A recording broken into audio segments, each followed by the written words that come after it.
Bismillah wassalatu wassalamu ala rasulillah. Ini masalah salawatan setiap 2 rakaat.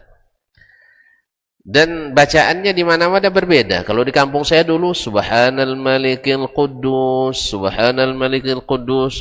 Kalau di kampung sebelah lagi Subhanal Malikil Ma'bud, Subhanal Malikil Mawjud, Subhanal dan seterusnya. Ini setiap amal kaum muslimin dan muslimat. Karena ini kan akan kita persembahkan kepada Allah Subhanahu wa taala. Dan kita ingin mendapatkan daripadanya pahala. Jelas? Ingin mendapatkan pahala. Nah, syarat diterimanya amal itu, 1, mesti ikhlas karena Allah.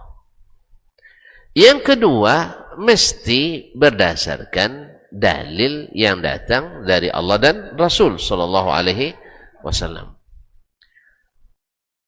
Lalu kita katakan, sebagian mengatakan, daripada diam-diam aja lebih baik berselawat.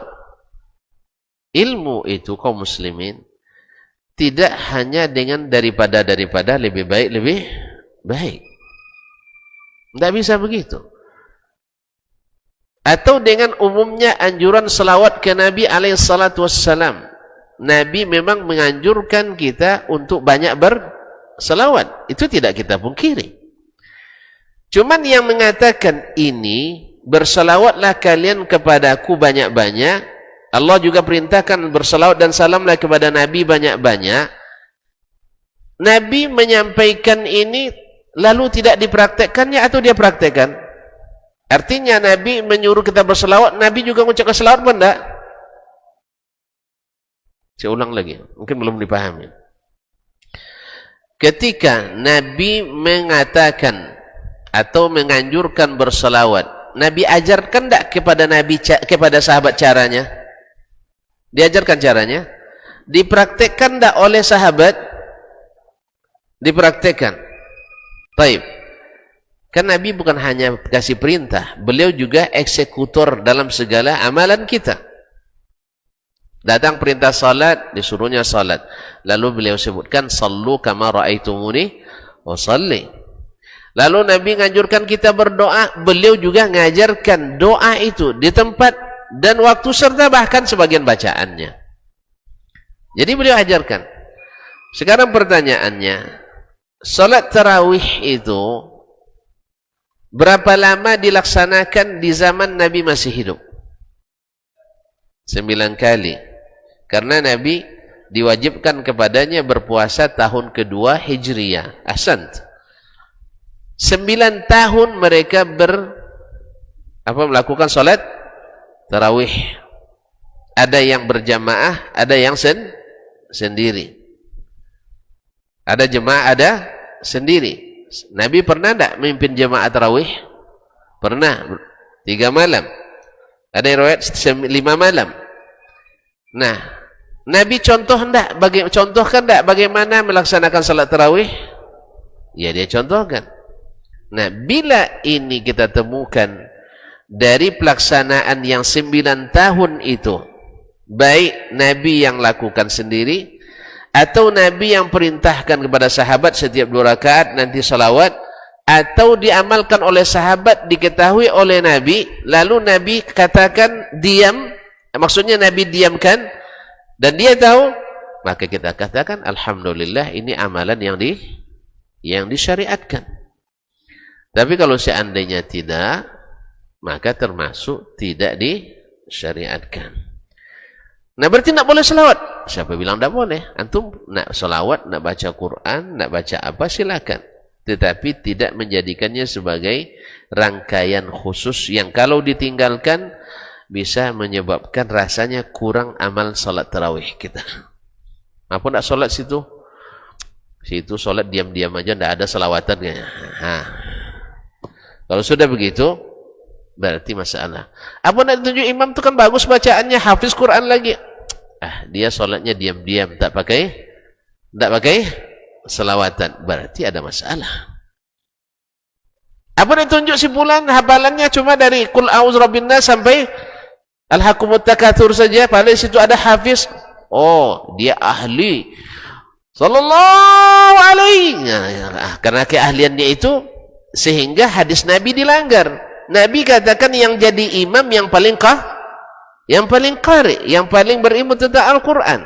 Setelah itu yang paling berilmu tentang sunnah. Setelah itu yang paling berilmu tentang fikih. Setelah itu baru yang berilmu yang mana yang lebih duluan masuk Islam. Setelah itu baru yang terakhir mana yang lebih tua. Tapi gara-gara ini salawatan yang dibuat tadi ini jadi patokan untuk menunjuk imam. Kalau imamnya salawatan pakai walaupun hafalannya hanya dari Alhaakumut takatsur sampai paling tinggi wadduha sampai An-Nas. Padahal ini hafiz 15 juz. Bacaannya hebat. Ini antara ra dengan ghain sama. Hamzah, ain semuanya sama. Hak besar, hak kecil sama. Bahkan ada huruf yang banyak dimakan di telannya. Cuman apa bedanya? Pandai selawat. Nah, ini masalah di sini. Karena Nabi tidak syaratkan itu untuk jadi imam tarawih. Di sini cinta kita teruji. Ya, mencintai produk Nabi sallallahu alaihi wasallam atau mencintai produk orang yang jauh dari Nabi sallallahu alaihi wasallam. Tentu saja ini tergantung selera dan daya beli lagi. Siapa yang suka yang asli-asli, dia siap beli dengan harga tinggi. Tapi yang suka yang imitasi, yang penting murah asal meriah. Jadi kalau nak selawat silakan. Seantar 2 rakaat saya baca selawat, tidak ada yang dilarang, tidak ada larang. Asal nak baca subhanallah walhamdulillah wala ilaha illallah akbar, silakan. Atau nak saya isi dengan baca Quran 1 juz antara 2 rakaat, tapi tidak sempat ya. Tidak sempat. Kalau di sana sempat. Saya pernah solat di Hail, solat malamnya, solat 2 rakaat, 4 rakaat, habis itu istirahat. Kalau nak tidur antum sempat. Ya begitulah, nak makan dulu, masak dulu, tapi jangan masak yang banyak-banyak ya. Masak telur goreng, kemudian masak rice cooker. Insya Allah sempat makan, baru masuk ke rakaat ke-5 dan ke-6. Karena memang tarawih itu kan santai, bukan berkejar-kejar. Tarawih itu santai, makanya ya bukan target cepat selesai, tapi target hebat selesai. Karena apa? Karena yang dinilai Allah nanti bukan siapa yang paling cepat, tidak, tapi siapa yang paling hebat. Liyabluwakum ayyukum ahsanu amala. Dan kita sepakat tidak ada amalan yang lebih hebat dari amalan Nabi sallallahu alaihi wasallam, dan beliau yang paling bertakwa, beliau yang paling beriman, beliau yang paling berilmu. Mudah-mudahan cinta kita juga lulus di sini. Jangan pahami tak saya melarang selawat, tidak. Tidak, demi Allah saya menganjurkan banyak-banyak berselawat kapanpun, baik di salat malam ataupun di waktu kita sedang bekerja, sedang berjalan, sedang apa. Banyak selawat ke Nabi alaihi salatu wassalam. Tapi menjadikannya sebagai bagian tak terpisahkan dari salat tarawih, ini melanggar sunnah Nabi sallallahu alaihi wasallam. Sekira jelas?